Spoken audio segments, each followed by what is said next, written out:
Elliotte. Thanks, Elliotte, for always going out there and stirring the pot with your analysis. So, let's refer to a tweet that was posted a few hours ago that dives into Elliotte Friedman's thoughts on Sid the Kid Crosby.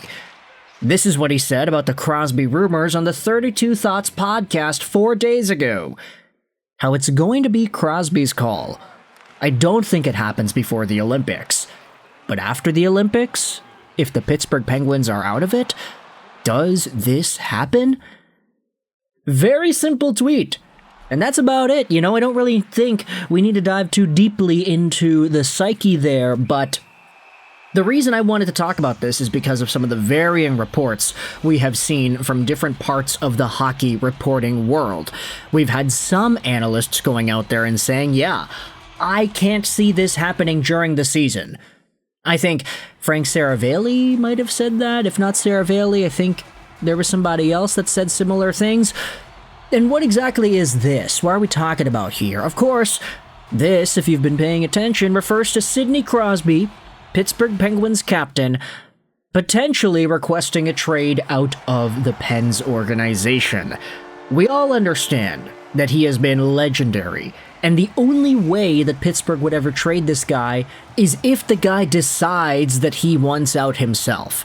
Heck, maybe not even wants out is the right way to put it, because that implies that he doesn't like it there. Maybe more so the right way to say it is if the guy wants a better situation. Because Sidney Crosby has built up all of this goodwill in Pittsburgh with the Pens organization over the past 20 years that at this point in his career, at 38 years old, mind you, the fact that he is still a 90-point caliber player in the NHL, still one of the best, still a top center, still as effective as ever, still a guy whom, if he had just been placed on a better team, he probably would have gotten 100 points last year.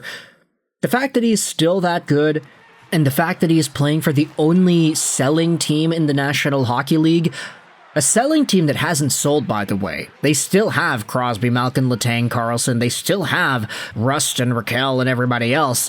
That team has been advertised as a seller for months, but they haven't gotten it done. Kyle Dubas, your asking prices are way too high here, man. The fact that all these things have blended themselves together into the status quo that is essentially means that Sidney Crosby is that Bugatti chilling in a very redneck kind of home. He is too good for Pittsburgh and the team they have iced right now.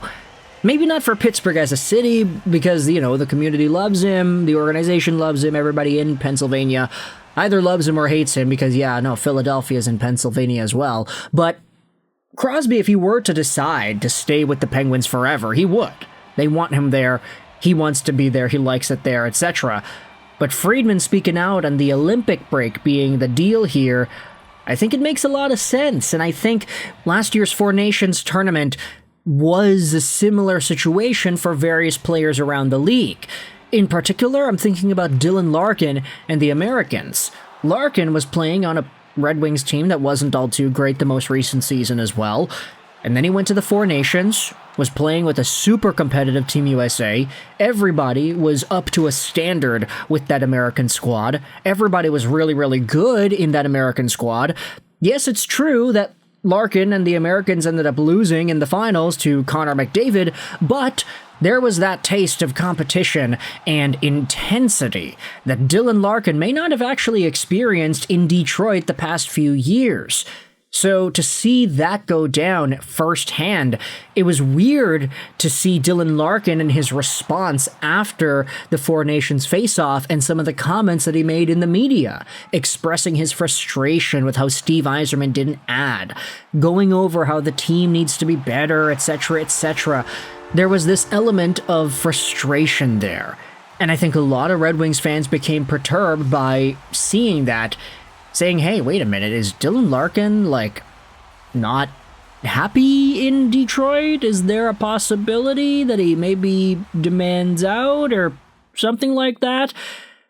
Certainly felt like he wasn't peachy, squeaky, clean happy with how the Red Wings were being managed. And then Steve Yzerman had to come out and say, oh yeah, like we talked to Dylan, nothing else would be said, etc., etc. And it's like, oh, okay, good that they fixed things behind closed doors, it seems. But the idea that Dylan Larkin was so used to Red Wings standard hockey, and then he got a taste at the Four Nations as to what super competitive hockey was like, and he just wanted more of that, became a talking point for a decent part on this YouTube channel.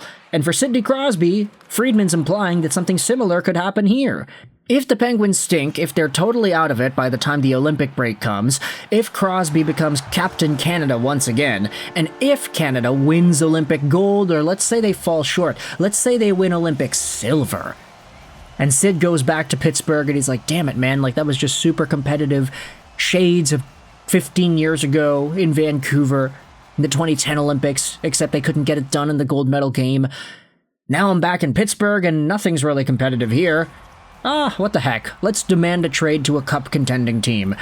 If Colorado's in the mix, if LA is in the mix, if Montreal, goodness forbid, is in the mix, which I don't know if it's guaranteed, but if they are, could there be some sort of a demand? Hey, Pittsburgh, I love you guys. I've been very committed to you guys, but I want to help you guys out. You guys want to sell, you guys want to build for the future. I'm 38 years old, I'm not going to be here for the future. Trade me to Montreal. Kent Hughes will set you up with some assets there. Is that the likely scenario as to how things play out for Crosby and the Penguins? Who knows? Now, we have to think about some of the opposing perspectives here. I think it was Sarah Bailey who said he wouldn't be able to see this happening in the season. If there is a Crosby trade, it'll probably be done next summer, something like that. But I think that kind of defeats the entire purpose of a Crosby trade. No? Like, you're not guaranteed any team is going to be good in the NHL at the start of the season, unless, of course, you're Florida or Edmonton. But a lot of teams can go through ups and downs in the summer that we were not really anticipating. The Detroit Red Wings, as we had mentioned, were a very bubble team in 2024 that just missed out by the hairs of their chins. Had John Tortorella not pulled the goalie against Washington, then Detroit would have had a chance to make it. The next season, they were totally out of it. Washington barely squeaked into the wild card in 2024, and then they were one of the best teams in the league in 2025. A lot of these teams up there don't really have guaranteed success at the start of a year. Vancouver was first in the division in 2024, total dog water 2025. I'm saying here that if Crosby were to get traded next summer, that would be kind of a risk on his behalf because he'd be going to a brand new team where he's not guaranteed that they're going to be good unless, of course, he's going to one of those juggernauts. If he goes to Dallas or something, which is not going to happen, but still. Would it not make more sense for Crosby and his desire to win and actually have a competitive environment to do something in the middle of the season after the Olympic break, after he gets that taste of competitive hockey?